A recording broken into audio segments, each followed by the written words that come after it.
జనవరి 26వ తారీఖున అంటే republic day రోజున ఇనాగరేట్ చేశాం.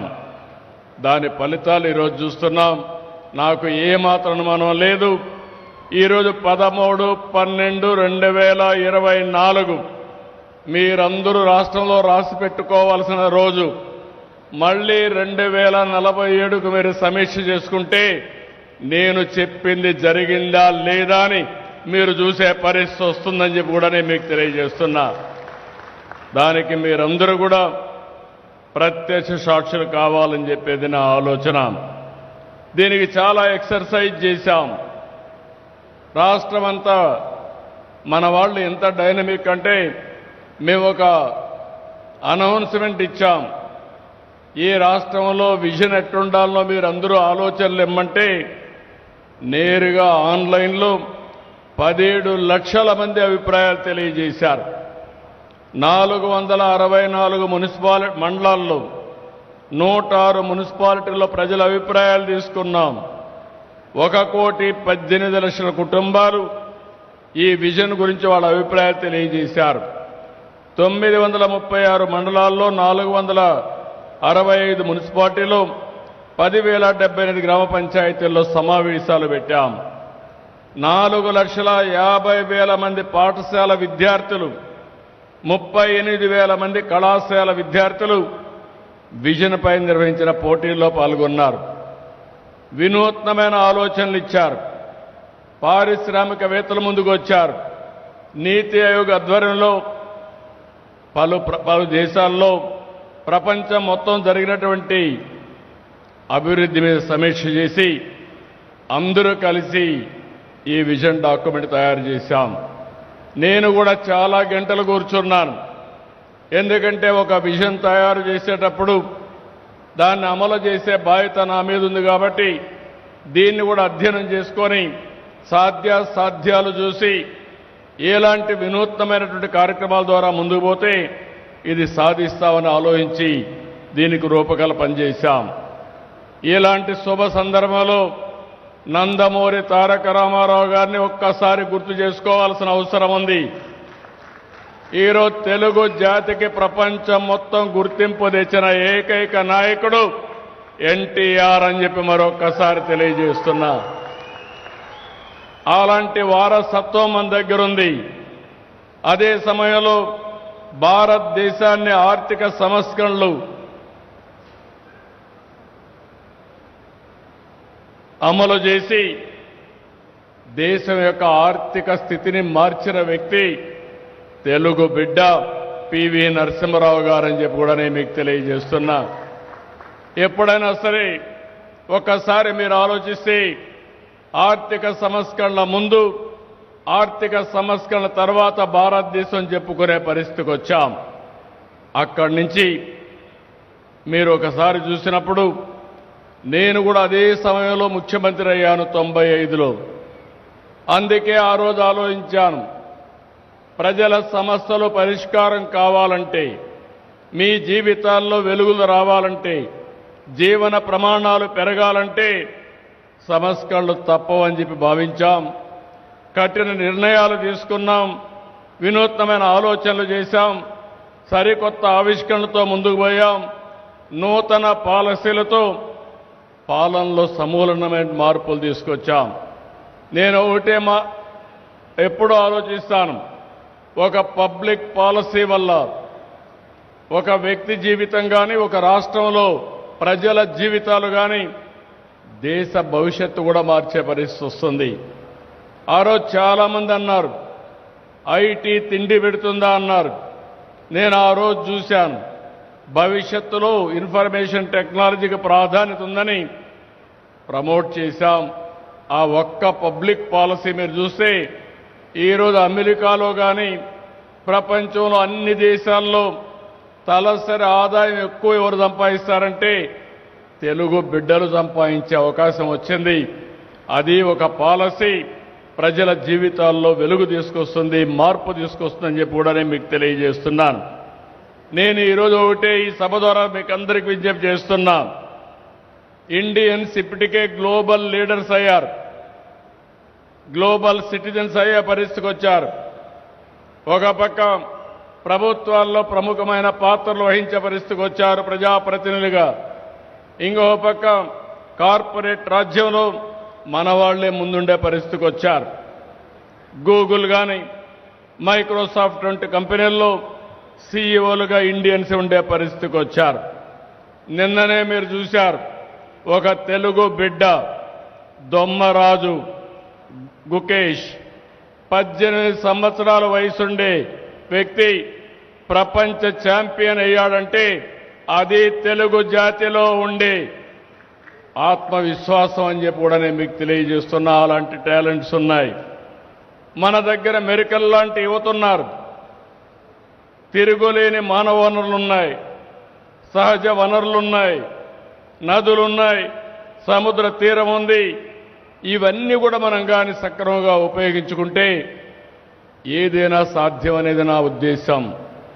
అందుకే ఈరోజు మీరు విజన్ డాక్యుమెంట్ చూస్తే నేను చాలా స్పష్టంగా వెల్తీ, హెల్తీ, హ్యాపీ సొసైటీ ఉండాలని, ముందు డబ్బులు ఉండాలి, దాని తర్వాత ఆరోగ్యం ఉండాలి, ఈ రెండుతో కూడా ఆనందం ఉండాలి.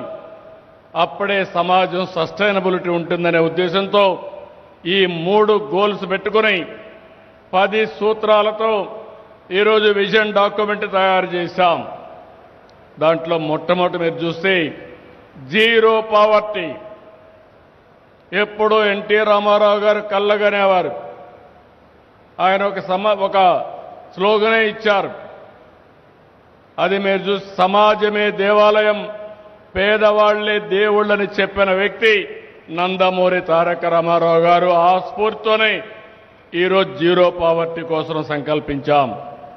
రాబోయే 5 ఏళ్లలో ముందు జీరో పావర్టీ, ఎవ్వరు కూడా పేదరికంలో లేకుండా తలసరి ఆదాయం పెంచే కార్యక్రమానికి శ్రీకారం చుట్టాం. సంక్షేమ కార్యక్రమాలు అందిస్తాం.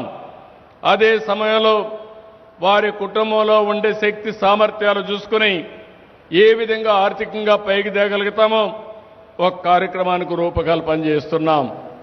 ఈరోజు ఇక్కడుండే మీరంతా రాష్ట్రంలో అందరూ ఆలోచించాలి. పబ్లిక్ ప్రైవేట్ పార్ట్నర్షిప్ ఉంది. ఈరోజు మనందరం కూడా సెల్ ఫోన్లు వాడుతున్నారు. మీరందరూ సెల్ ఫోన్స్కి యూజర్ ఛార్జెస్ పే చేస్తున్నారు. ప్రైవేట్ వ్యక్తులు దాన్ని రన్ చేస్తున్నారు, గవర్నమెంట్ కూడా రన్ చేస్తున్నారు.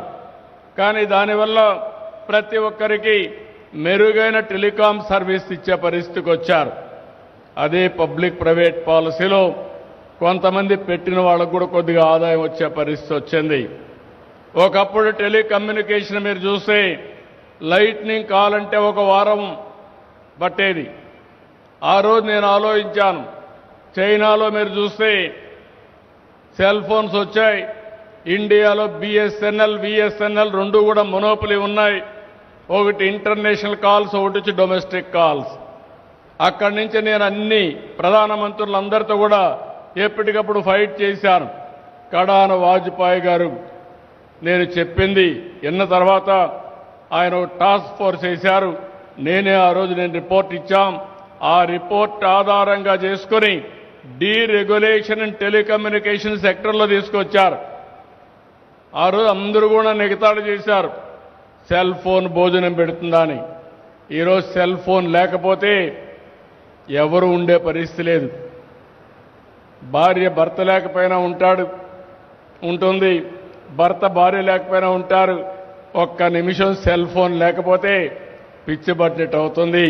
సెల్ ఫోన్ ఒక నిత్యావసర వస్తువుగా తయారైంది. కానీ ఈరోజు ఆ సెల్ ఫోన్ని దుర్వినియోగం చేసే పరిస్థితిలో కూడా ఉన్నాం. కానీ ఆ సెల్ ఫోన్ సద్వినియోగం చేసుకుంటే ప్రపంచంలో ఎక్కడున్నా ఎలాంటి ఇబ్బందులు లేకుండా ముందుకు పోయే పరిస్థితి వస్తుంది. అయితే ఇక్కడ నేను తీసుకొచ్చిన పాలసీ ఎవరైతే P4 కింద తీసుకొచ్చాం, పీపుల్ పబ్లిక్ ప్రైవేట్ పార్ట్నర్షిప్ ద్వారా ఎవరైతే నిరుపేదలున్నారో ఆ నిరుపేదల్ని ఆర్థికంగా పైకి తీసుకురావడం. ఒకప్పుడు జనాభా అనేది భారంగా ఆలోచించాం. ఈరోజు జనాభా ఒక పెద్ద పెట్టుబడి. ఈ విషయం మీరు గుర్తుపెట్టుకోవాల్సిన అవసరం ఉంది. చాలా దేశాల్లో జనాభా తగ్గిపోతూ దేశాలే విచ్ఛిన్నమైపోయే పరిస్థితికి వస్తున్నాయి. అలాంటి సమయంలో జనాభాని మనం ఏ విధంగా ముందు తీసుకుపోతూనే హై నెట్వర్త్ ఉండే ఇండివిజువల్స్, సమాజం వల్ల పైకొచ్చిన ప్రతి ఒక్క వ్యక్తి తిరిగి సమాజానికి ఇవ్వాల్సిన బాధ్యత ఉంది. ఇక్కడ పుట్టారు, అమెరికాకి వెళ్ళారు, బ్రహ్మాండంగా సంపాదించారు, ఇక్కడ నీళ్లు తాగారు, ఇక్కడ అవకాశాలు ఉపయోగించుకున్నారు, బ్రహ్మాండంగా రాణించారు. మనతో పుట్టిన వాళ్ళు ఇంకా పేదరికంలో ఉన్నారు. జీవన ప్రమాణాలన్నీ చాలా అధ్వానంగా ఉన్నాయి. మనమందరం సమిష్టిగా ఆలోచిస్తే వాళ్ళందరినీ పైకి తీసుకురాలేమో అని అడుగుతున్నా. అందుకే నేను చాలా స్పష్టంగా పెట్టాను. ఎవరైతే ఒక 10-15% చాలా మంది పేదరికంలో ఉన్నారు, ఎవరైతే 15-20% పైనున్నారో, ఆర్థికంగా వెసులుబాటులో ఉన్నారో, వారు చేయూతనిచ్చి వీరిని కూడా పైకి తీసుకొచ్చే బాధ్యత తీసుకోవాలి. ప్రభుత్వం అండగా ఉంటాం, ఆర్థిక ఇబ్బందులుంటే అవన్నీ చేస్తాం, కానీ వారిని కూడా నర్చర్ చేసే బాధ్యత, మెంటరింగ్ చేసే బాధ్యత ప్రైవేటు వ్యక్తులు తీసుకోవాల్సిన అవసరం ఉంది. దీనికి కూడా తొందరలోనే ఒక పాలసీ తీసుకొస్తాం. ఈరోజు యొక్క ప్రతి ఒక్క కుటుంబంలో తాగునీరు కానీ, క్లీన్ ఎనర్జీ కానీ, అదే మరిగా ఆదాయాన్ని పెంచే మార్గాన్ని ఆలోచిస్తున్నాం. నేను ఒకటే మీ అందరికీ విజ్ఞప్తి చేస్తున్నాను. ఈరోజు ఆధార్ అకౌంట్ ఉంది, ప్రతి ఒక్క ఇండివిజువల్ని మనం అసెస్ చేయగలుగుతున్నాం. దీని తర్వాత ప్రతి ఒక్క ఇండివిజువల్ని కుటుంబంగా మ్యాప్ చేస్తాం. అదే మరి ఏ ఇంట్లో ఉన్నారో మ్యాప్ చేస్తాం. వ్యక్తిగత ఆదాయం ఎంత ఉంది, కుటుంబ ఆదాయం ఎంత ఉంది, ఎవరికి స్పెషల్గా ప్రభుత్వం ప్రత్యేకమైన శ్రద్ధ చూపించాలనో చూపించడానికి ఒక కార్యక్రమాన్ని తీసుకొస్తాం. అందుకని ఇంకొక విషయం కూడా చెప్పాను. 1 ఫ్యామిలీ 1 ఎంటర్‌ప్రెన్యూర్, ఒక కుటుంబం ఒక పారిశ్రామికవేత్త రావాలనేది నా సంకల్పం. ఒకప్పుడు నేను మీ అందరికీ ఒక మాట చెప్పాను, 1 ఫ్యామిలీ 1 ఐటీ ప్రొఫెషనల్ అన్నాను. ఈరోజు మోర్ ఆర్ లెస్ మీరు చూస్తే ప్రతి ఒక్క ఇంట్లో ఒక ఐటీ ప్రొఫెషనల్ వచ్చారు. ఈరోజు నేను ఇచ్చే పిలుపు 2047కి ప్రతి ఒక్క కుటుంబంలో ఒక పారిశ్రామికవేత్త ఉండాలనేది నా సంకల్పం అని చెప్పి కూడా మరొకసారి మీ అందరికీ కోరుతున్నా. ఇది చేసి మీ అందరికీ ఆశ్చర్యంగా ఉంటుంది, కానీ ఇది సాధ్యమని ఆలోచిస్తారు. కానీ $42,000 2047కి ప్రతి ఒక్కరి తలసరి ఆదాయం రావాలి. ఈరోజు ఒక్క విషయం మీరు గుర్తుపెట్టుకోండి. మన రాష్ట్రంలో పుట్టిన పిల్లలు, ఇక్కడ చదువుకున్న పిల్లలు ఉద్యోగం కోసం అమెరికాకి వెళితే తలసరి ఆదాయం $1,20,000. అమెరికాలో ఉండే అమెరికన్స్ ఆదాయం $60,000. అంటే వాళ్ళకంటే 2 ఆదాయం మన వాళ్ళు సంపాదిస్తున్నారు. కానీ ఇక్కడుండే మన ఆదాయం $3,000 కంటే తక్కువ. అంటే 40 రెట్లు ఇక్కడ పుట్టిన పిల్లలు అమెరికాకి వెళ్ళి ఆదాయాన్ని సంపాదించే పరిస్థితికి వచ్చారంటే అలా వంటి వాతావరణాన్ని క్రియేట్ చేస్తే ఇది సాధ్యమనేది నా ఆలోచన. ఇంకో పక్కన రెండో ప్రిన్సిపల్ మీరు చూస్తే ఉపాధి, ఉద్యోగం, ఎంప్లాయ్మెంట్. ప్రతి ఒక్కరికి ఉద్యోగం కల్పించే బాధ్యత తీసుకుంటాం. ఏ విధంగా చేయాలనో అన్వేషిస్తాం. దీనికి నిరంతరం శ్రమ చేస్తాం. అందుకే నిన్న పాలసీలు తీసుకొస్తే ప్రతి ఒక్క పాలసీలో ఎక్కువ ఉద్యోగాలు ఇస్తామంటే వాళ్ళకి ఎక్కువ ఇన్సెంటివ్స్ పెట్టాం.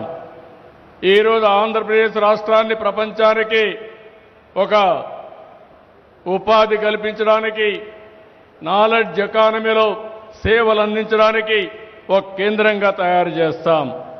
వర్క్ ఫ్రమ్ హోమ్ తీసుకొస్తాం.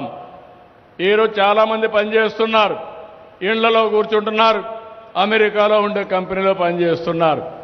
కొంతమంది టౌన్లో పెట్టి ఏదైతే కోవర్కింగ్ స్పేస్లో ఇక్కడి నుంచి అమెరికాకు సేవలు చేసే పరిస్థితికి వచ్చారు.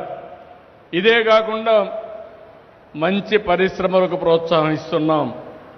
అదే మరి ఎంఎస్ఎంఈలు ప్రమోట్ చేస్తున్నాం. ఈ విధంగా మీరు ఆలోచిస్తే రాబోయే రోజుల్లో ఉపాధి కల్పించగలిగితే ప్రపంచాన్ని శాసించే శక్తి మన యువతకు వస్తుంది. అందుకే ఎవ్రీడే ఎక్కడ మాట్లాడినా ప్రతి ఒక్కరికి ఏ విధంగా ఉపాధి కల్పించాలనో ఆ ఆలోచనతో ముందుకు పోతున్నాం. ఇంకొక విషయం కూడా మీరు గుర్తుపెట్టుకోవాల్సిన అవసరం ఉంది. భవిష్యత్తులో పనిచేసే విధానంలో మార్పులు వస్తున్నాయి. వర్చువల్ వర్కింగ్, ఇది ఫ్లెక్సిబుల్ వర్కింగ్ వస్తూ ఉంది. అంటే నాకు సమయం దొరికినప్పుడే నేను పనిచేస్తాను, ఇంకొకరికి అవసరమైనప్పుడే మన పని ఉపయోగించుకుంటారు. రెండు కూడా టెక్నాలజీ మ్యాచ్ చేస్తూ ఉంది. ఇప్పుడు రాబోయే రోజుల్లో మీరు ఒకసారి చూస్తే ఫిజికల్గా పనిచేసే వాళ్ళు కూడా గంటల తరబడి పనిచేస్తున్నారు. ఓన్లీ ఒక డ్రైవర్ 2 గంటలే పనిచేస్తాడు, లేకుంటే ఒక ఎలక్ట్రీషియన్ ఒక రోజుకి 3 గంటలే పనిచేస్తాడు. ఆయనకి సమయం ఉన్నప్పుడే పనిచేసే పరిస్థితి వస్తుంది. ఈరోజు మన ఊర్లో మనం కూర్చొని ప్రపంచంలో ఉండే కంపెనీస్గా పనిచేసే పరిస్థితి వస్తుంది. ఇలాంటివన్నీ కూడా ఊహించుకొని ఏం చేయాలని ఆలోచిస్తున్నాం. దీనికంతా కూడా పాలసీలు తీసుకొచ్చాం. ఇంకో పక్కన అందరికీ విజ్ఞప్తి చేస్తున్నాను. ఒకప్పుడు నేను పాపులేషన్ గురించి ఎక్కువ మాట్లాడాను, జనాభా నియంత్రణ గురించి మాట్లాడాను. ఇప్పుడు పాపులేషన్ మేనేజ్మెంట్ గురించి మాట్లాడుతున్నాను. రాబోయే 20 సంవత్సరాల్లో ఏం జరుగుతుందో ఆలోచిస్తే మన దేశంలో కూడా ఏజింగ్ ప్రాబ్లం వస్తుంది, ముసలివాళ్ల సంఖ్య పెరుగుతుంది, యంగ్స్టర్స్ తగ్గిపోయే పరిస్థితికి వస్తున్నారు. ప్రతి ఒక్క కపుల్, భార్యాభర్త ఇద్దరు కూడా 2.1 చిల్డ్రన్ అంటే 2.1 కానీ పుట్టిస్తే జనాభా యాజ్ ఇట్ ఈజ్ ఉంటుంది. దానికంటే తగ్గితే జనాభా తగ్గుతుంది, దీనికంటే పెరిగితే జనాభా పెరుగుతుంది. కానీ ఇప్పుడు జనాభా పెరిగే పరిస్థితి లేదు. ప్రపంచం అన్ని దేశాల్లో ఈ సమస్య వచ్చింది. అందుకే దూరదృష్టితో మళ్ళీ మిమ్మల్ని అందరినీ కోరుతున్నాను, దీన్ని ఒక ఉద్యమంగా మనం తీసుకుపోవాల్సిన అవసరం ఉంది.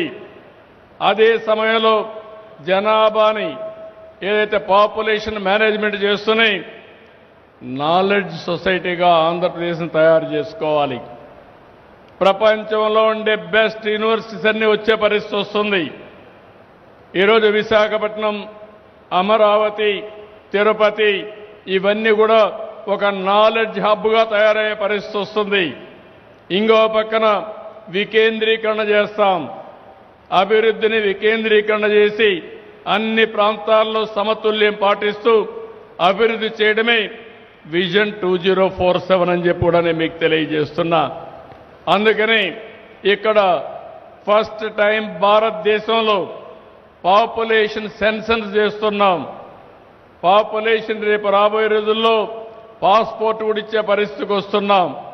ఇవన్నీ కూడా ఒక నూతనమైన ఆలోచనలతో ఈ ప్రభుత్వం ముందుకు పోతున్నాం అని చెప్పి కూడా నేను మీకు తెలియజేస్తున్నాను. ఇంకో పక్క నీటి భద్రత, వాటర్ సెక్యూరిటీ. నేను ఎన్నోసార్లు చూశాను, కొంతమంది ఎగతాళి చేశారు ఒకప్పుడు. నేను ఇంకుడు గుంతలు అంటే ఇంకుడు గుంతల వల్ల లాభం అనే ఎగతాళి చేసిన వాళ్ళు కూడా ఉన్నారు. కానీ ఈరోజు మీరు చూస్తే చాలా గర్వంగా చెప్తున్నా, ఆనందంగా చెప్తున్నా, తెలుగుదేశం పార్టీ చేసిన కృషి వల్ల రాష్ట్రంలో నీళ్లు సమృద్ధిగా ఉండే పరిస్థితి వచ్చింది. ఈ సంవత్సరం భగవంతుడు కరుణించాడు, అన్ని రిజర్వాయర్లో నీళ్లు కూడా వచ్చాయి. ఈరోజు మీరు చూస్తే దగ్గర 750 టీఎంసీ నీళ్లు రాష్ట్రంలో అన్ని రిజర్వాయర్లో ఉన్నాయంటే అది తెలుగుదేశం పార్టీ ఆలోచించే విధానం అని చెప్పి కూడా నేను మీకు తెలియజేస్తున్నా. అన్ని రిజర్వాయర్లో నీళ్లు పెట్టాం. రాబోయే రోజుల్లో ఒకటి ఆలోచిస్తున్నాం, ఆంధ్రప్రదేశ్ రాష్ట్రానికి కొన్ని వనరులున్నాయి. గోదావరి, కృష్ణ, పెన్న, వంశధార నదులున్నాయి. కానీ కొన్ని నదులు విపరీతమైన నీళ్లు వచ్చే పరిస్థితి వస్తుంది. గోదావరి మీరు చూస్తే దగ్గర 3000 నుంచి 4000 టీఎంసీ నీళ్లు సముద్రం లేకపోతున్నాయి. అక్కడి నుంచి ఒక 500 టీఎంసీ నీళ్లు నదుల అనుసంధానం ద్వారా అన్ని జిల్లాలకు తీసుకుపోగలిగితే ఇంకా కరువు అనే మాట రాదు. అందుకే మీరు ఒకసారి చూసినప్పుడు 2014లో ఆ రోజు గోదావరి నుంచి కృష్ణా నదికి అనుసంధానం చేశాం పట్టసీమ ద్వారా. ఈరోజు ఈ ప్రభుత్వం మళ్ళీ ఆలోచిస్తున్నాం, ఎన్డీఏ ప్రభుత్వం గోదావరి నుంచి పెన్నా వరకు తీసుకుపోవాలని, అది కూడా బనక చెర్ల వరకు తీసుకుపోగలిగితే అది రాష్ట్రం మొత్తం బ్రహ్మాండంగా అభివృద్ధి అయ్యే పరిస్థితి వస్తుంది. అందుకని ఇంకొక పక్కన గోదావరి నుంచి నేరుగా వంశధారకు కూడా కనెక్ట్ చేయాలని చెప్పి ఆలోచిస్తున్నాం. ఇది కానీ జరిగితే రాష్ట్రంలో నీటి ఎద్దడి ఉండదు. దక్షిణ భారతదేశంలోనే నెంబర్ 1 రాష్ట్రంగా మనం తయారయ్యే పరిస్థితి వస్తుంది. దక్షిణ భారతదేశంలో మీరు ఒకసారి చూస్తే నీటి సమస్య ఎక్కువ ఉంది. అటు కర్ణాటక కానీ తమిళనాడు కానీ నీటి కోసం యుద్ధాలు జరిగే పరిస్థితి వస్తున్నాయి. ఈ సమస్య పరిష్కారం కావాలంటే నదుల అనుసంధానమే ఏకైక మార్గం. అందుకే వాటర్ సెక్యూరిటీ కోసం ప్రాధాన్యత ఇస్తున్నాం. అదే విజన్లో పెట్టాం. ప్రతి ఒక్క ఇంటికి ట్యాప్ ద్వారా వాటర్ ఇవ్వాలని. ఇప్పుడే మిత్రులు కూడా కొన్ని విషయాలు చెప్పినప్పుడు పంచాయతీ రాజ్ ద్వారా గ్రామీణ ప్రాంతాల్లో ఇంటింటికి నీళ్లు ఇవ్వడానికి జల్ జీవన్ మిషన్ ద్వారా ఇస్తున్నాం. గవర్నమెంట్ ఆఫ్ ఇండియా కూడా కొంత డబ్బులు ఇస్తున్నారు. రెండూ కలిపి ప్రతి ఒక్క ఇంటికి ట్యాప్ వాటర్ ఇవ్వాలని అమృత్ కార్యక్రమం ద్వారా పట్టణ ప్రాంతాల్లో ఇంటింటికి ట్యాప్ వాటర్ ఇవ్వాలని చెప్పి ఆలోచిస్తున్నాం. ఇది కాకుండా రైతు సాధికారిత, రైతును రాజు చేయాలనే తెలుగుదేశం పార్టీ సంకల్పం, ఎన్డీఏ సంకల్పం. ఇప్పుడే కాదు, ఎప్పటి నుంచో ఆలోచిస్తున్నాం. కానీ ఈరోజు రాష్ట్రంలో మీరు చూస్తే దేశంలోనే ఎక్కువ అప్పుండే రైతు ఎవరంటే ఆంధ్రప్రదేశ్ ఫార్మర్ అని చెప్పి కూడా నేను మీకు తెలియజేస్తున్నా. ఈరోజు ఆదాయాన్ని పెంచాలి, ఖర్చులు తగ్గించాలి. దీనికి ఏమేమి ఉన్నాయో మార్గాలన్నీ ఆలోచిస్తున్నాం. రాష్ట్రంలో ప్రకృతి వ్యవసాయాన్ని ప్రారంభించాం. రాష్ట్రంలో మీరు రాయలసీమలో మీరు చూస్తే హార్టికల్చర్ బ్రహ్మాండంగా వస్తుంది. ఆంధ్రప్రదేశ్లో అక్వాకల్చర్ బాగా వస్తుంది. ఏజెన్సీ ప్రాంతంలో అరకు కాఫీ మొదలుకొని అనేకమైనటువంటి నేచురల్ ప్రొడ్యూస్ వచ్చే పరిస్థితి వస్తుంది. ఇవన్నీ కానీ వాల్యూ అడిషన్ చేయగలిగితే రైతుకు మెరుగైన ఆదాయం వస్తుంది. ఇప్పుడే ఒక యువత కనపడి చెప్పాడు, 2017లో అమెరికా నుంచి బ్యాక్ వచ్చాడు. అతను ఇక్కడికి వచ్చి వ్యవసాయంలో ప్రవేశించి ఏదైతే ఈ హార్టికల్చర్ ఇవన్నీ అభివృద్ధి చేసి ట్రేసింగ్ కూడా అతను ఉత్పత్తి చేసే వ్యవసాయ ఉత్పత్తుల్ని బ్రహ్మాండమైన మార్కెట్కి అమ్మే పరిస్థితికి వచ్చాడు. ఆ ట్రేసింగ్ కూడా పెట్టే పరిస్థితికి వచ్చాడు. దానివల్ల ఎక్కువ ఆదాయం వచ్చే పరిస్థితి వచ్చింది. ఈరోజు ఈ ప్రభుత్వం యొక్క ఉద్దేశం వ్యవసాయంలో మెకనైజేషన్ తేవాలని, ఆర్టిఫిషియల్ ఇంటెలిజెన్స్ ఉపయోగించాలని, ఐఓటీలు కానీ డ్రోన్లు కానీ శాటిలైట్ ద్వారా కానీ డేటా కలెక్ట్ చేసి ఎప్పటికప్పుడు అగ్రిటెక్ విధానాలతో రైతులకు న్యాయం చేయాలని చెప్పి ఆలోచిస్తున్నాం. ఇంకో పక్కన రాష్ట్రంలో మీరు చూస్తే 6వ ప్రిన్సిపల్ని రాష్ట్రాన్ని ఒక లాజిస్టిక్స్ హబ్గా తయారు చేయాలని. భారతదేశంలో మీరు చూస్తే 14% లాజిస్టిక్స్ కాస్ట్ అవుతూ ఉంది. అదే విదేశాల్లో ప్రపంచం మొత్తం చూస్తే 8% అవుతూ ఉంది. మనకు పోర్ట్ల అవకాశాలు ఉన్నాయి, ఎయిర్పోర్ట్ల అవకాశాలు ఉన్నాయి. ఇంకో పక్కన నదులు కూడా ఉన్నాయి. మంచి రోడ్లు వేసుకుంటే ఈ లాజిస్టిక్స్ కానీ పర్ఫెక్ట్గా చేస్తే ఒక మంచి అవకాశం వస్తుంది. చాలా వరకు లాజిస్టిక్స్ కాస్ట్ తగ్గించగలిగితే ఈ ప్రపంచీకరణలో కాంపిటీషన్లో ఈజీగా మనం ముందుకు పోయే పరిస్థితి వస్తుంది. ఇంకో పక్క రాష్ట్రంలో ఒకటే ఆలోచిస్తున్నాం. 7వ పాలసీ వచ్చి ఇంధనం, పవర్ సెక్టర్. ఈరోజు మీరందరూ గుర్తుపెట్టుకోవాల్సిన అవసరం ఉంది. ఎన్నో మార్పులు వచ్చాయి, భవిష్యత్తులో పెను మార్పులు రాబోతున్నాయి. గ్రీన్ ఎనర్జీ వచ్చింది, సోలార్ ఎనర్జీ కానీ, విండ్ ఎనర్జీ కానీ, పంప్డ్ ఎనర్జీ కానీ, ఇవన్నీ కూడా నూతనమైన ఎనర్జీ ప్రొడక్షన్ వచ్చే పరిస్థితి వస్తూ ఉంది. దీనివల్ల పొల్యూషన్ పూర్తిగా కంట్రోల్ అవుతుంది. ప్రపంచం మొత్తం ఈరోజు గ్రీన్ ఎనర్జీతో ముందుకు పోతున్నారు. గ్రీన్ హైడ్రోజన్ కూడా ప్రమోట్ చేసే పరిస్థితికి వస్తున్నారు. ఆంధ్రప్రదేశ్లో అనేక అడ్వాంటేజెస్ ఉన్నాయి.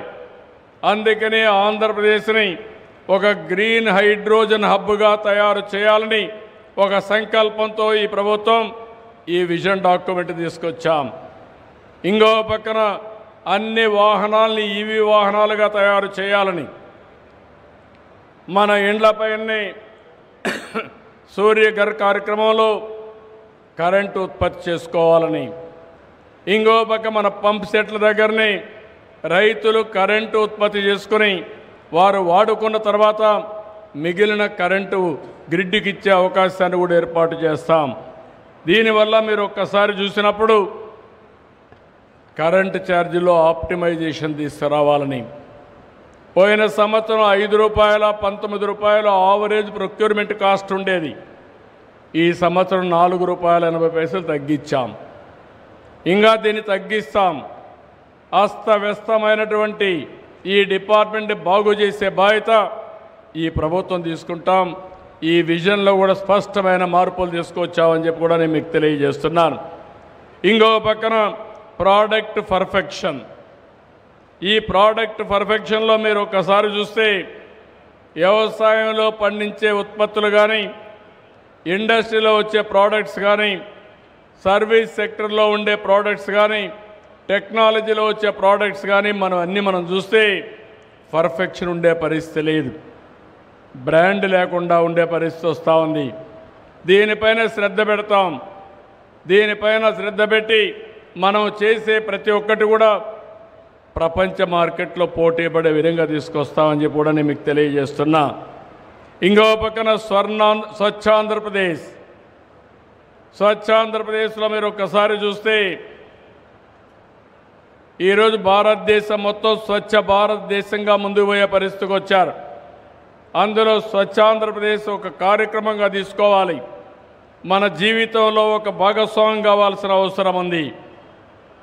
ఈరోజు దీని మీద కూడా శ్రద్ధ పెడతాం. ఎక్కడికక్కడ నాణ్యమైన ప్రదేశాలు, గ్రీన్ బెల్ట్లే కాకుండా స్వచ్ఛమైన రాష్ట్రమే కాదు, స్వచ్ఛమైన ఆలోచనలు కూడా రావాల్సిన అవసరం ఉంది. మన ఆలోచన విధానాలు కూడా కలుషితమైన విధానాలుంటే వాతావరణం కూడా ఆటోమేటిక్గా కలుషితమయ్యే పరిస్థితి వస్తుంది. దీనిపైన కూడా శ్రద్ధ పెడతాం. దీని తర్వాత నేను మీ అందరినీ ఒకప్పుడు ఐటీ మాట్లాడేవాడిని, ఇప్పుడు డీప్ టెక్నాలజీ మాట్లాడుతున్నాను. ఈ విషయం మీరందరూ గుర్తుపెట్టుకోవాల్సిన అవసరం ఉంది. ఐటీ అనేది ప్రారంభం. ఈరోజు ఆర్టిఫిషియల్ ఇంటెలిజెన్స్ రియాలిటీ. ఈరోజు ఇంకొక స్టెప్ ముందుకు పోతే ఒకటి డేటా మొత్తం భవిష్యత్తులో ఒక సంపద. ఎవరి దగ్గర ఎక్కువ డేటా ఉంటే, అది కూడా డేటా ఎక్యురసీ ఉంటే దానివల్ల ఎన్నో ఆర్టిఫిషియల్ ఇంటెలిజెన్స్లో అవుట్కమ్స్ ప్రొడ్యూస్ చేసే పరిస్థితికి వస్తుంది. రెండోది ఇంకో పక్కన మీరు చూస్తే సెటిలైట్ ఉంది, ఐఓటీ ఉన్నాయి, డ్రోన్స్ వచ్చాయి, సెల్ ఫోన్ ఉన్నాయి, రియల్ టైం డేటా కలెక్ట్ చేసే పరిస్థితి వస్తుంది. ఇవన్నీ కూడా అనుసంధానం చేస్తే మనం తీసుకునే నిర్ణయాలు కూడా పర్ఫెక్ట్గా నిర్ణయాలు తీసుకునే పరిస్థితి వస్తుంది. అందుకే నేను చాలా సందర్భాల్లో చెప్పాను, మనం ఎంత కష్టపడుతున్నాం అనేది ముఖ్యం కాదు, ఎంత స్మార్ట్గా పనిచేస్తున్నాం చాలా ముఖ్యం. టెక్నాలజీని ఉపయోగించుకొని ఎక్కడికక్కడ మనం పనిచేయగలిగితే తద్వారా మన ప్రొడక్టివిటీ పెరుగుతుంది, సంపద సృష్టించే అవకాశం వస్తుంది. ఇది కాకుండా ప్రపంచానికి ఒక ఆదర్శంగా తయారయ్యే పరిస్థితి వస్తుంది. ఇవన్నీ జరగాలంటే ఒక విజన్ డాక్యుమెంట్ ఇచ్చాం. ఇంకో పక్క అవన్నీ చేయడం కోసం 20 కొత్త పాలసీలు తీసుకొచ్చాం. జాబ్ ఫస్ట్ అనే విధానంతో ఈరోజు మీరు చూస్తే industrial development policy, MSME policy, food processing policy, electronic policy, private park policy, clean energy policy, semi conductor policy, drone policy, data centre policy, sports policy, tourism policy, ఇలాంటివన్నీ తీసుకొచ్చాం. ఫస్ట్ టైం మీరు చూస్తే టూరిజాన్ని గుర్తించి ఇండస్ట్రీ హోదా ఇచ్చాం. తద్వారా రాబోయే రోజుల్లో టూరిజానికి ఒక ప్రత్యేకమైన ఊపు వస్తుందని చెప్పి కూడా నేను మీకు తెలియజేస్తున్నాను. ఇలాంటివన్నీ చేసి రాబోయే రోజుల్లో కనీసం 20 నుంచి 30 లక్షల కోట్ల రూపాయలు పెట్టుబడి రావాలనేది ఉద్దేశం. 20 లక్షల మందికి 5 సంవత్సరాల్లో ఉద్యోగాలు కల్పించాలని లక్ష్యంగా ఈరోజు విజన్ డాక్యుమెంట్ తయారు చేశాం. 175 నియోజకవర్గాల్లో అధికార వికేంద్రీకరణ జరగాలి, అభివృద్ధి వికేంద్రీకరణ జరగాలి, అన్ని ప్రాంతాల అభివృద్ధి కావాలి. దీనికే 175 నియోజకవర్గాల్లో 175 పారిశ్రామిక పార్కులు పెడుతున్నాం. వీటి వల్ల ఒక 5 లక్షల మందికి ఉపాధి వచ్చే అవకాశం వస్తుంది. నేను ఇంత మునిపే చెప్పాను, ఇంటిగ్రేటెడ్ క్లీన్ ఎనర్జీ పాలసీ తీసుకొచ్చాం. ఇందులో కూడా 78.5 గిగావాట్లు సోలార్ ఎనర్జీ, 35 గిగావాట్లు విండ్ ఎనర్జీ, 22 గిగావాట్లు పంప్డ్ స్టోరేజీ, 25 గిగావాట్లు battery energy storage system, ethanol రోజుకు 1500 కిలోలీటర్లు తయారు చేయాలని, బయో సిఎన్జి కానీ సిబిజి కానీ రోజుకు 10,000 టన్నులు ఉత్పత్తి చేయాలని. దీనివల్ల ఆంధ్రప్రదేశ్ రాష్ట్రం ఒక ఎనర్జీ హబ్గా తయారవుతుంది. డౌన్ స్ట్రీమ్ ఇండస్ట్రీస్ అభివృద్ధి అవుతాయి. గ్రీన్ హైడ్రోజన్ కానీ ఇంకా అనేక లాభాలు వస్తాయి. ఇందులో 10 లక్షల కోట్ల రూపాయల పెట్టుబడులు రావాలని, 7,50,000 మందికి ఉపాధి కల్పించాలని ఒక లక్ష్యంగా పెట్టుకున్నాం. ఎంఎస్ఎంఈ పాలసీలో మీరు చూస్తే పెద్ద ఎత్తున ఇంటింటికి ఒక పారిశ్రామికవేత్త ఒక లక్ష్యంగా పెట్టుకున్నాం. రతన్ టాటా ఇన్నోవేషన్ హబ్ తీసుకొస్తున్నాం. మెయిన్ అమరావతిలో ఒక ఇన్నోవేషన్ హబ్ పెట్టి ఉత్తరాంధ్ర, గోదావరి జిల్లాల్లో రాజమండ్రి, అదే మరిగా దక్షిణాంధ్రలో ఇక్కడ మనం గుంటూరు, విజయవాడ, అదే సమయం నెల్లూరు, తిరుపతి, ప్రకాశానికి తిరుపతి, అదే మరి అనంతపూర్, కడప, కర్నూలుకి అనంతపూర్లో 5 సెంటర్లు పెడతాం. నేను ఒకటే ఆలోచిస్తున్నాను, ఒక స్ఫూర్తిదాయకమైన విధానాలు ఇస్తాం, ప్రజల్లో ఒక చైతన్యం తీసుకొస్తాం. ప్రతి ఒక్కరు కూడా ఎక్కడికక్కడ స్టార్టప్ కంపెనీలు పెట్టడం కానీ ఒక న్యూ కల్చర్ తీసుకొచ్చే విధంగా ముందుకు తీసుకుపోతామని చెప్పి కూడా నేను మీకు తెలియజేస్తున్నాను. ఇంకో పక్కన మీరు ఒకసారి చూస్తే ప్రైవేట్ పార్క్ పాలసీ తీసుకొచ్చాం. రైతుల అవసరమైతే 100 ఎకరాలుండే వాళ్లే ఒక ఇండస్ట్రియల్ పార్క్ పెట్టుకునే అవకాశం వస్తుంది. వాళ్ళకు కూడా ఇన్సెంటివ్స్ ఇస్తాం. వాళ్ళు పెట్టుకోలేకపోతే ఎవరన్నా పెట్టుకునే వాళ్ళు వస్తే వాళ్లకు రియల్ ఎస్టేట్ మారిగా వీళ్ళ ల్యాండ్ వాళ్ళకిచ్చి షేరింగ్ కూడా చేసుకునే అవకాశం ఇస్తాం. మా ఉద్దేశం ఒకటి, ప్రజలు, రైతులు ఎవరైతే ఉన్నారో వీళ్ళందరూ కూడా అభివృద్ధిలో భాగస్వాములు కావాలి, ప్రోగ్రెస్లో పార్ట్నర్స్ కావాలి. ఈరోజు అమరావతి ఉంది, ఆ రోజు నమ్మి భూమి ఇచ్చారు, 33,000 ఎకరాలు ఇచ్చారు. ఇంతవరకు ప్రపంచంలోనే ఒక చరిత్ర, ఒక ప్రభుత్వాన్ని నమ్మి 33,000 ఎకరాలు భూమి రైతులు ఇచ్చారని చెప్పి కూడా నేను మీకు తెలియజేస్తున్నా. ఇది ఒక వినూత్నమైనటువంటి ఆలోచన. ప్రభుత్వం దగ్గర డబ్బులు లేవు, కానీ రైతులకు విజ్ఞప్తి చేశాం, మీరు కూడా అమరావతి రాజధాని నిర్మాణంలో భాగస్వాములు గమ్మన్నాం. నమ్మారు, ముందుకొచ్చారు. కానీ నమ్మిన దీనికోసం మీరు చూస్తే 5 ఏళ్ళు సఫర్ అయ్యారు. కానీ ఈరోజు వాళ్ళందరికీ మళ్ళీ న్యాయం చేయడం కోసం ఈ ప్రభుత్వం ముందుకు పోతున్నాం.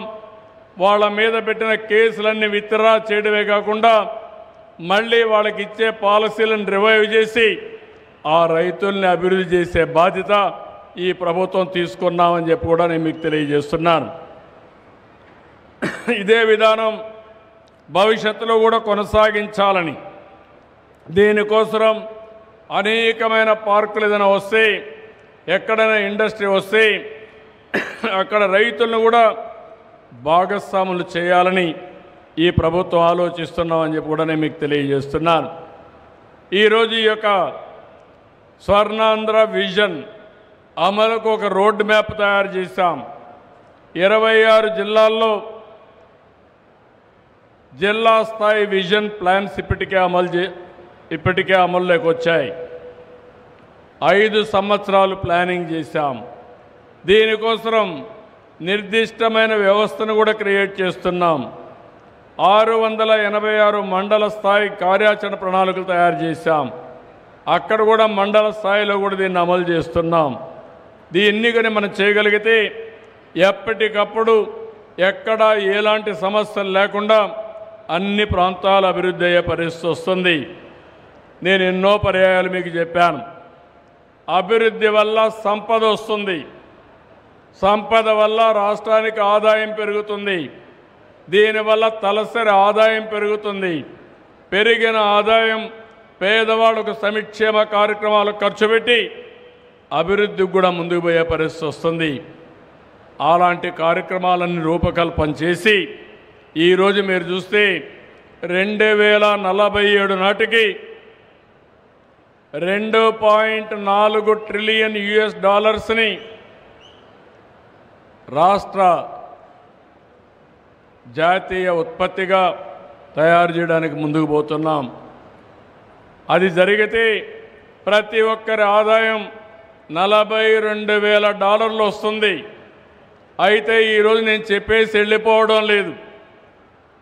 47కు $42,000 రావాలంటే 2029 మళ్ళీ ప్రజల దగ్గరికి పోయే లోపల ఎంత తలసరి ఆదాయం రావాలనో చాలా స్పష్టమైన హామీ ఇచ్చి దాన్ని అమలు చేస్తామని మీ అందరి సమక్షంలో మరొకసారి మీ అందరికీ విజ్ఞప్తి చేస్తున్నా. అయితే మీరు కూడా ఆలోచించాల్సిన అవసరం ఉంది. రాష్ట్రంలో ఉండే ప్రతి ఒక్క కుటుంబం కూడా ఆలోచించాల్సిన అవసరం ఉంది. 2047కి ఒక వ్యక్తి, ఒక కుటుంబం, ఒక గ్రామం, ఒక మండలం, ఒక జిల్లా ఎట్లుండాలో మీరు కూడా ఆలోచించుకోవాలి. ఈ విజన్ నా ఒక్కడి కోసరం కాదు, లేకపోతే ఈ విజన్ తయారు చేసేది ఏ కొద్ది మందికో కాదు, కొద్దిమంది తెలివైన వాళ్ళ కోసమే కాదు. ప్రతి ఒక్క వ్యక్తి ఈ విజన్ వల్ల బాగుపడాలని, ప్రతి ఒక్కరిలో చైతన్యం తేవాలని, ప్రతి ఒక్కరిని అభివృద్ధి చేయడంలో ప్రభుత్వం భాగస్వామ్యం కావాలనేది నా ఆకాంక్ష అని చెప్పి కూడా నేను మీకు తెలియజేస్తున్నా. మీ అందరిలో కూడా అలాంటి ఆలోచన రావాలి, చర్చ జరగాలి. ఈరోజు నేను మిమ్మల్ని అందరినీ ఒకటే కోరుతున్నాను. ఈరోజు స్వర్ణాంధ్ర విజన్ డాక్యుమెంట్ ఇది ఒక్కసారి మీరు చదువుకోండి. మీరు కూడా చదువుకున్న తర్వాత మీరు ఏ విధంగా దీన్ని ఉపయోగించుకుంటారో మీరు ఒక ప్రణాళిక తయారు చేసుకోండి. 2047కి రాష్ట్రం $2.4 ట్రిలియన్ ఎకానమీ అయితే ఒక్కొక్క వ్యక్తి యొక్క తలసరి ఆదాయం $42,000 అయితే మీరు ఎక్కడుంటారో మీరు ఆలోచించండి. మీరు కూడా ఆలోచించి దానికి అనుగుణంగా మీరు కూడా ప్రణాళికలు తయారు చేయండి. ప్రతి ఒక్కరికి యాస్పిరేషన్ ఉన్నాయి, ప్రతి ఒక్కరికి కోరికలు ఉన్నాయి. మీ అందరి కోరికలు నెరవేర్చడానికి ఈ ప్రభుత్వం సిద్ధంగా ఉన్నామని చెప్పి కూడా నేను మీకు తెలియజేస్తున్నా. నేను ప్రతిరోజు మీకు ఒకే విషయం కోరుతున్నాను. సమస్యలు ఉంటాయి, సంక్షోభాలు ఉంటాయి. సంక్షోభంలో కూడా అవకాశాలు వెతుకోవడమే నాయకత్వ లక్షణం.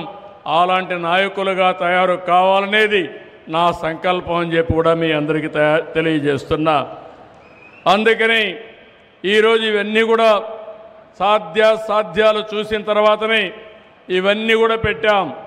నేను ఒకటే మీ అందరినీ కోరుతున్నాను, నాకు ఏమాత్రం అనుమానం లేదు, 2047కి ప్రపంచంలోనే అగ్రస్థానంలో భారతీయులు ఉంటారు.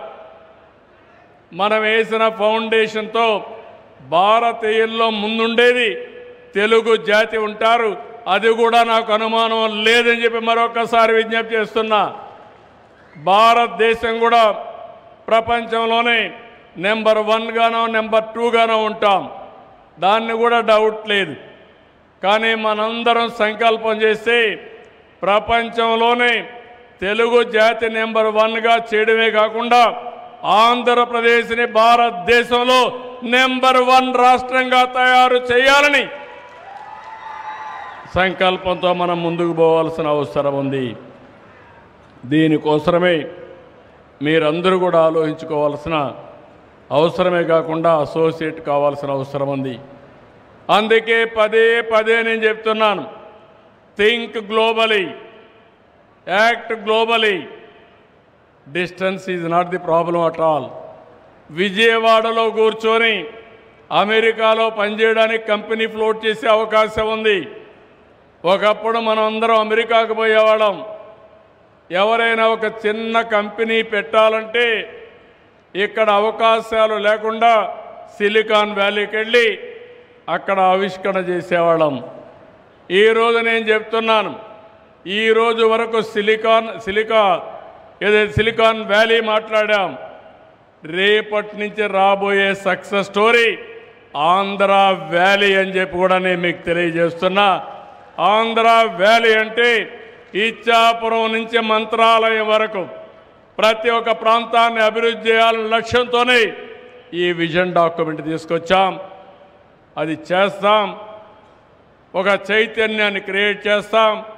కానీ నేను చూశాను, హైదరాబాద్ నేను విజన్ తీసుకొస్తే ఆ రోజు నేను ఎవ్రీడే చెప్పేవాడిని, మీరు భూములు అమ్మద్దండి, కొన్ని రోజులు మీరు భూములు పెట్టుకోండి, మీ ఆస్తులు పెరుగుతాయంటే కొంతమంది పాపం అప్పుడప్పుడు అమ్మేవాళ్ళు. కొన్ని అనుభవాలు కూడా చూశాను. ఎప్పుడైతే అభివృద్ధి జరిగిందో భూమి వాల్యూ పెరిగింది. పెరిగినప్పుడు ఆల్ ఆఫ్ ఎ సడన్ డబ్బులు వస్తే కొంతమందికి ఏం చేయాలో తెలియకుండా ఆ డబ్బులు అమ్మి గోని సంచుల్లో పెట్టుకొని ఆ డబ్బుల్ని ఏ విధంగా వాడాలనో కూడా కొంతమంది తెలియకుండా 5 స్టార్ హోటల్కి పోయి అప్పుడు కృష్ణా ఓబ్రాయ్ కట్టిపోయి ఏ డ్రింక్ తాగాలనో తెలియకుండా ఈ హోటల్లో ఎక్కువ ధర ఏ లిక్కర్ ఉంటే అది అమ్మని చెప్పేవాళ్ళు. అప్పుడు కూడా నేను చెప్పేవాడిని, ఎడ్యుకేట్ చేసేవాడిని. సంపద వచ్చింది, ఈ సంపదని సద్వినియోగం చేసుకోవడానికి మీరు ప్రయత్నం చేయాలని కూడా చెప్పాను. అందుకే ఈరోజు మిమ్మల్ని అందరినీ కోరేది, రాష్ట్రం ఒక మంచి సంకల్పంతో ప్రభుత్వం ఈ యొక్క విజన్ డాక్యుమెంట్ తెచ్చాం. ఇప్పుడే మిత్రులు ఒక మాట మాట్లాడుతూ అన్నారు, ఈ విషయం కూడా మీరు గుర్తుపెట్టుకోవాలి. ప్రపంచాన్ని మొత్తం ఎక్కడైనా చూడండి, ఒక ప్రభుత్వం కంటిన్యూగా ఉంటే తద్వారా అభివృద్ధి సాధ్యం.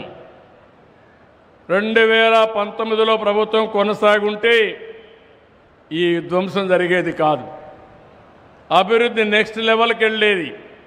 ఈరోజు భారతదేశంలో ప్రధానమంత్రి గారు నరేంద్ర మోడీ గారు 11 సంవత్సరాలుగా ప్రధానమంత్రిగా ఉన్నారు. దీనివల్ల అభివృద్ధి కొనసాగుతుంది, కంటిన్యూటీ వచ్చింది. అందుకనే మీరు చూస్తే ప్రపంచం మొత్తం భారతదేశానికి గుర్తింపు వచ్చే పరిస్థితి వచ్చింది. కొన్ని దేశాల్లో మనం చూసినప్పుడు ఎవరైతే ఒక టర్మ్ ఉండి నిరంతరం పనిచేస్తారో ప్రజలు కూడా దానికి అనుగుణంగా ముందుకు పోయి అభివృద్ధి సాధించే పరిస్థితి వస్తుంది. అందుకనే మనం అందరం గుర్తుపెట్టుకోవాల్సింది, రాష్ట్ర అభివృద్ధి జరగాలంటే సుస్థిరమైన ప్రభుత్వం ఉండాలి. సుస్థిరమైన ప్రభుత్వం ఉండాలంటే చదువుకున్న వాళ్ళు కూడా ఎప్పటికప్పుడు ముందుకొచ్చి సహకరించే పరిస్థితి ఉండాలి. భాగస్వాములు కావాల్సిన అవసరం ఉందని చెప్పి కూడా నేను మీకు తెలియజేస్తున్నాను. అందుకని ఈరోజు ఇవన్నీ చూసినప్పుడు నేను మిమ్మల్ని అందరినీ ఒకే కోరుతున్నా, నాకు రాజకీయాలు కొత్త కాదు. 4వసారి ముఖ్యమంత్రిని, 3 సార్లు ప్రతిపక్ష నాయకుడిగా చేశారు, సుదీర్ఘమైన రాజకీయం చేశారు. కానీ నన్ను నమ్మిన ఈ తెలుగు జాతిని పైకి తేవాలనే ఏకైక లక్ష్యం తప్ప నా ఆలోచన ఇంకొకటి లేదని చెప్పి కూడా నేను మీకు తెలియజేస్తున్నా. ఎంతో గౌరవం ఇచ్చారు. ఇప్పుడు కూడా మిత్రులు కూడా పవన్ కళ్యాణ్ గారు కూడా నా మీద ఎంతో విశ్వాసం పెట్టుకుని వారు కూడా అనేక విషయాలు చెప్పారు.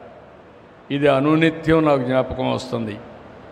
నిన్న కూడా నేను క్యాబినెట్కి పోతూ ఉంటే, కలెక్టర్స్ కాన్ఫరెన్స్కి వెళ్తూ ఉంటే, నేను పోయే దారిలో ఊర్లో చూస్తే ప్రజలు స్వచ్ఛందంగా ముందుకొచ్చి మాకు 2 చేతులు చూపిస్తూ మీ మీద నమ్మకం ఉందని నవ్వు ముఖంతో మాకు స్వాగతం పలికారంటే అది ఈ ప్రభుత్వం పైనుండే విశ్వాసం. ఈ విశ్వాసాన్ని నిలుపుకోవడానికి అనునిత్యం పనిచేస్తున్నాం. 2 రోజులు నిన్న మొన్న మేఘోమదనం చేశాం కలెక్టర్స్తో. చాలా స్పష్టంగా చెప్పాను. నేను ఒకే మాట చెప్పాను, స్టేట్ ఫస్ట్, ప్రజలు మాకు ముఖ్యం తప్ప ఇంకోటి కాదని చాలా స్పష్టంగా ఆదేశాలు ఇచ్చాను. ఏ పని చేసినా ప్రజల్ని దృష్టిలో పెట్టుకొని పనిచేయండి, మానవతా దృక్పథంతో పనిచేయండి, హ్యూమన్ యాంగిల్తో పనిచేయండి, ప్రొసీజర్ కోసం పనిచేయొద్దని చాలా స్పష్టంగా చెప్పాను. రేపు రాబోయే రోజులు అవసరమైతే ప్రతి ఒక్క కలెక్టరేట్లో కూడా ఒక రిసెప్షన్ పెట్టి ఎవరైనా ఒక సమస్య వస్తే ఆ సమస్య పరిష్కారం చేయడానికి చొరవ చూపడమే కాకుండా ఒక ప్రజాసేవ చేయడంలో ముందుండాలని చెప్పి కూడా కోరాను. అంటే మనకందరికీ స్టేక్ హోల్డర్స్ ప్రజలు. అధికార యంత్రాంగం ఈరోజు ఉందంటే ఒక కలెక్టర్ ఉన్నా, ఒక సెక్రటరీ ఉన్నా ప్రజల కోసం ఇక్కడ ఉన్నారు. మేమందరం ఇక్కడ కూర్చున్నామంటే, మంత్రులుగా కూర్చున్నామంటే మీరిచ్చిన మ్యాండేట్తో ఈరోజు రాష్ట్రంలో ఇక్కడ కూర్చునే పరిస్థితికి వచ్చాం. ఇది మేము గుర్తుపెట్టుకుంటాం. కానీ ఇంకొక విషయం కూడా, రాజ్యాంగం ఈరోజు ప్రధానమంత్రి గారి నాయకత్వంలో పార్లమెంట్లో 75 సంవత్సరాలు స్వాతంత్రాన్ని పూర్తి చేసుకున్న సందర్భంగా రాజ్యాంగం గురించి మాట్లాడుతున్నారు. రాజ్యాంగంలో చాలా స్పష్టంగా ఫండమెంటల్ రైట్స్ ఉన్నాయి, ఫండమెంటల్ డ్యూటీస్ ఉన్నాయి. ఆ విషయం మీరు గుర్తుపెట్టుకోవాల్సిన అవసరం ఉంది. ప్రతి ఒక్కరు కూడా ఒక డిసిప్లిన్ సిటిజన్స్గా మనం ముందుకు పోతే ఫండమెంటల్ రైట్స్ కోసం డిమాండ్ చేయడమే కాకుండా ఫండమెంటల్ డ్యూటీస్ కూడా మనం అమలు చేయగలిగితే ఈ దేశానికి తిరుగుండదని చెప్పి కూడా నేను మీకు తెలియజేస్తున్నాను. అందుకే మళ్ళీ మిమ్మల్ని అందరినీ కోరుతున్నా, ఈరోజు నా ఉద్దేశం ఒకటి, 25 సంవత్సరాల కంటే ముందు ఆలోచించాను. ఆ రోజు చేసినట్టన్నీ ఈరోజు వాస్తవాలైనాయి. ఇప్పుడు నేను ప్రూఫ్ ఆఫ్ కాన్సెప్ట్ మీకు చెప్పాల్సిన పని లేదు. ఈరోజు నేను చెప్పేది 2047లో మళ్ళీ 100% ఇది జరుగుతుంది. ఎవ్వరికి అనుమానమే అవసరం లేదు. అయితే నేను మిమ్మల్ని కోరేది, మీరందరూ కానీ అనుసంధానం అయితే, మీరందరూ కూడా సహకరించే భాగస్వాములు అయితే ఇంకా తొందరగా ఫలితాలు వచ్చే అవకాశం వస్తుంది. అది రావాలని మనస్ఫూర్తిగా కోరుతున్నా. డీటెయిల్స్ అన్నీ తయారు చేస్తాం. గ్రామంలో చర్చలు పెడతాం. నేను కూడా డిబేట్ చేస్తా. నేనేదో హామీలు ఇచ్చేసి వెళ్ళిపోవడం కాదు. నేను చెప్పింది ప్రతి ఒక్కటి అమలు చేయడానికి, మళ్ళీ ఏం చేశామో ప్రూఫ్ ఆఫ్ కాన్సెప్ట్ కూడా మీకు చూపించడానికి మేమందరం కలిసి పనిచేస్తామని మీ అందరికీ తెలియజేసుకుంటూ, ఈరోజు రాష్ట్రంలోనే ఒక హిస్టారికల్ డే. ఇది చరిత్రలో చిరస్థాయిగా మిగిలిపోయే డే. ఇది ఎవరైనా 100 సంవత్సరాల తర్వాత ఎందుకు తెలుగువారు ఈ విధంగా ఉన్నారని ఆలోచిస్తే, పలాని రోజున స్వర్ణాంధ్ర విజన్ 2047 ప్రారంభించారు. దాని ప్రభావంతో నేను ఈ స్థాయికి వచ్చానని చెప్పుకొని ప్రపంచంలోనే తెలుగు జాతి నెంబర్ 1గా ఉండాలనేది ఈ ప్రభుత్వం యొక్క సంకల్పం. ప్రపంచానికి తెలుగోడి సత్తా ఏంటో చూపించాలని ఆ రోజే నందమూరి తారక రామారావు గారి ఆత్మకు శాంతి కలుగుతుందని ఈ సందర్భంగా మీకు విజ్ఞప్తి చేస్తూ, దీనికి మీరందరూ కూడా ఒక దృఢ సంకల్పం చేసుకుని ముందుకు ప్రయాణం చేయాల్సిందిగా మరొక్కసారి విజ్ఞప్తి చేస్తారని చెప్పి ఆశిస్తూ, ఇక్కడ ఉండేవాళ్లే కాకుండా ఇక్కడికి వచ్చిన వాళ్లే కాకుండా ప్రతి ఒక్కరు కూడా ఒక్కసారి ఈ విజన్ చదవండి. ఇది మీకు మీ కుటుంబానికి ఏ విధంగా వర్తిస్తుందో దాన్ని ఆలోచించి ప్రణాళికలు తయారు చేసుకోమని మరొక్కసారి అందరికీ విజ్ఞప్తి చేస్తూ, అందరికీ మనస్ఫూర్తిగా నమస్కారాలు తెలియజేసుకుంటూ అందరి దగ్గర సెలవు తీసుకుంటున్నా. జై హింద్, జై ఆంధ్రప్రదేశ్.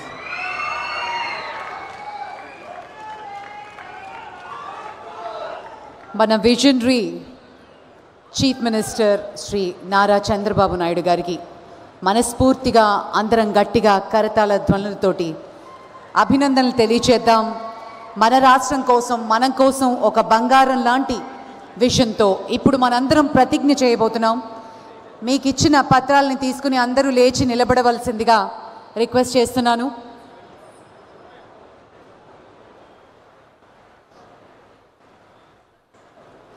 గౌరవనీయులైన ముఖ్యమంత్రి గారిని ప్రతిజ్ఞ చేయవలసిందిగా రిక్వెస్ట్ చేస్తున్నాం.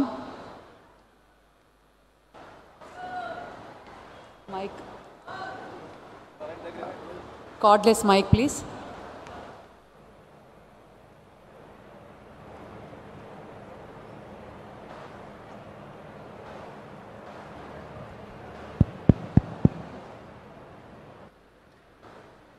ఇప్పుడు మనందరం కలిసి ఒక ప్రతిజ్ఞ చేస్తున్నాం. కుడి చెయ్యి ముందర పెట్టి మీరందరూ కూడా ఈ ఓత్ తీసుకోవాల్సి కోరుతూ, నేను నా పేరు చెప్పినప్పుడు మీరు మీ పేరు చెప్పండి. ఈ ప్రతిజ్ఞ అందరం కలిసి చేద్దాం. నారా చంద్రబాబు నాయుడు అనే నేను ఆంధ్రప్రదేశ్ అభివృద్ధికి అచంచలమైన నిబద్ధతతో దేశానికి ఆదర్శంగా నిలిచి సంపన్న, ఆరోగ్యకరమైన, సంతోషకరమైన రాష్ట్రంగా తీర్చిదిద్దేందుకు కృషి చేయాలని మనస్ఫూర్తిగా సంకల్పిస్తున్నాను. మనందరం కలిసి స్వర్ణాంధ్ర 2047 దిశగా పరివర్తనాత్మక ప్రయాణాన్ని ప్రారంభిస్తాం. మన రాష్ట్రం శ్రేయస్సు, సృజనాత్మకత మరియు సమ్మళితకు ప్రపంచవ్యాప్త గుర్తింపును పొందుతుంది. ఐకమత్యంతో, దృఢ సంకల్పంతో ప్రతిజ్ఞ చేస్తున్నాను. ఆంధ్రప్రదేశ్ను పూర్తిగా పేదరికం లేని రాష్ట్రంగా తీర్చిదిద్దడానికి సమ్మిళిత వృద్ధి, సమాన అవకాశాలు మరియు ప్రతి ఒక్క కుటుంబం శ్రేయస్సుకు దోహదపడడం, సృజనాత్మకతను ప్రోత్సహించడం, వ్యవస్థాపకతకు మద్దతు ఇవ్వడం మరియు నైపుణ్య అభివృద్ధిని ప్రోత్సహించడం ద్వారా సమర్థవంతమైన ఉపాధి అవకాశాలను సృష్టించడం, ప్రపంచ స్థాయి విద్య, అత్యాధునిక నైపుణ్యాలతో మన యువత ఎదుగుదలను ప్రోత్సహించడం, వారు ప్రపంచ వేదికపై రాణించడానికి వీలు కల్పించడం, నీటి వనరులను పరిరక్షించడం, ప్రకృతి సిద్ధమైన వ్యవసాయం మరియు ఆధునాతన సాంకేతిక పరిజ్ఞానాన్ని ఉపయోగించుకోవడంలో రైతులకు మద్దతు ఇవ్వడం, వ్యవసాయాన్ని లాభదాయకమైన మరియు స్థిరమైన వృత్తిగా మార్చడంలో సహాయపడడం, ఆంధ్రప్రదేశ్ని ప్రపంచ స్థాయి లాజిస్టిక్స్ హబ్గా రూపొందించడంలో సహాయపడడం, పునరుత్పాదక ఇంధన పరిష్కారాలను ప్రోత్సహించడం, ఈ ఇంధన స్వావలంబన సాధించడం,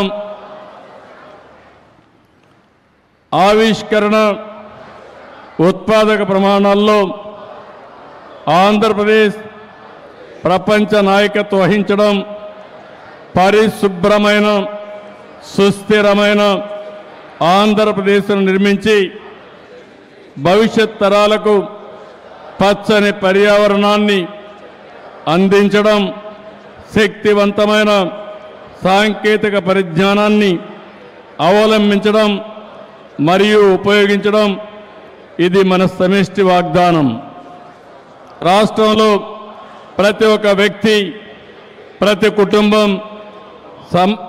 సమాజం సమిష్టిగా అభివృద్ధి చెందడం మరియు పురోగతి సర్వసమ్మిళితంగా ఉండడం, అందరం కలిసి స్వర్ణాంధ్ర 2047 ద్వారా దేశానికి, ప్రపంచానికి స్ఫూర్తినిచ్చే మహోన్నత వారసత్వానికి రూపకల్పన చేద్దాం. జై హింద్, జై ఆంధ్రప్రదేశ్.